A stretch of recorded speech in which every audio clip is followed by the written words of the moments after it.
Assalamualaikum warahmatullahi wabarakatuh. Kami dari kelompok 2 SMK Setia Bakti kelas 11 jurusan farmasi akan memberikan edukasi tentang penyakit hipertensi. Sebelumnya izinkan kami untuk memperkenalkan terlebih dahulu. Perkenalkan, nama saya Dian Fatimah. Nama saya Nurhana Sari. Nama saya Ina Saifa. Nama saya Ahmad.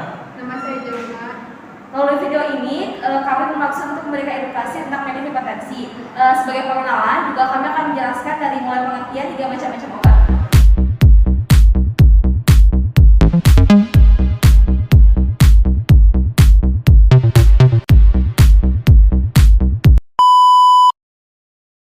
Kalian tahu gak sih apa itu hipertensi? Kalian mau tahu gak apa itu hipertensi? Kalau kalian mau tahu, aku kasih tahu ya.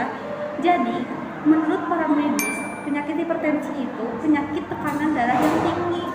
Bahkan kondisi ini tuh dapat menyebabkan komplikasi kesehatan jika dibiarkan. Bahkan gangguan ini dapat menyebabkan peningkatan resiko terjadinya penyakit jantung, stroke, bahkan kematian. Oke, di sini saya akan menjelaskan tentang penyebab hipertensi. Setiap penyakit pasti mempunyai sebab dan akibatnya. Penyakit bisa datang ke kita jika kita tidak bisa menjaga diri dan lingkungan. Untuk penyakit hipertensi ini dibedakan menjadi dua. Ada penyakit hipertensi primer dan hipertensi sekunder. Hipertensi primer berkembang secara bertahun-tahun dan tidak diketahui penyebabnya secara pasti.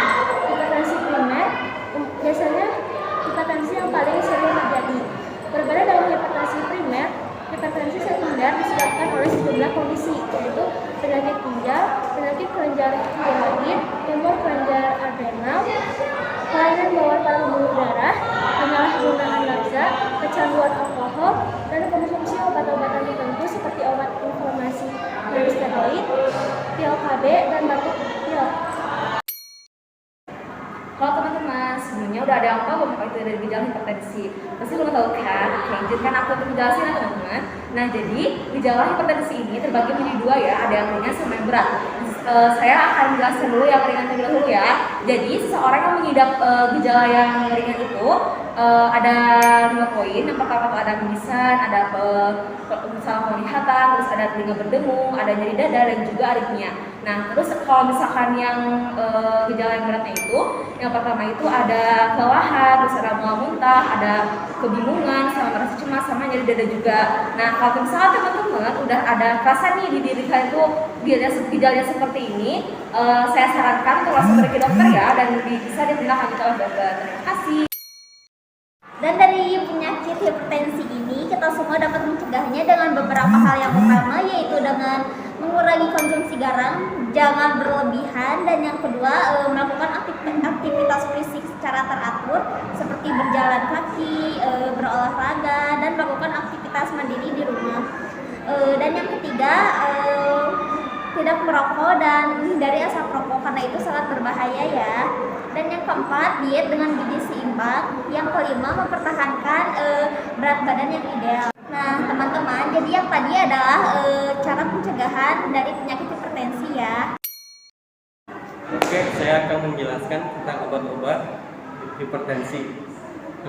Yang pertama ada ACE inhibitor, angiotensin converting inducing inhibitor, yaitu obat yang bekerja dengan cara menghambat produksi hormon angiotensin, yaitu hormon yang dapat menyempitkan pembuluh darah. Contoh obat ACE juga ada captopril, yaitu terus nomor 2-nya ada ARB, angiotensin receptor blocker, yaitu obat yang memiliki efek yang hampir sama dengan ACE, tetapi cara kerja kedua golongan obat ini berbeda. Ada menghalangi kerja hormon angiotensin yang menyempitkan pembuluh darah.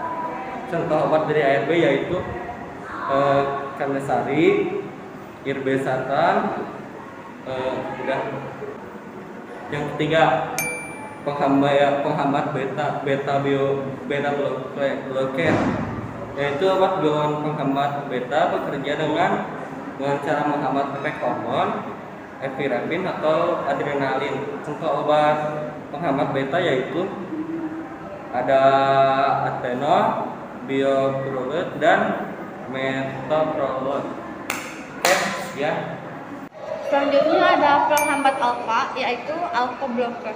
Obat tekanan darah tinggi ini bekerja dengan cara menghambat kerja hormon norepinefrin yang dapat menyempitkan aliran darah dan membuat otot mengalami kontraksi. Obat golongan penghambat alfa dapat membuat otot pembuluh darah menjadi rileks sehingga tekanan darah menurun. Obat yang termasuk dalam golongan penghambat alfa adalah obat terazosin.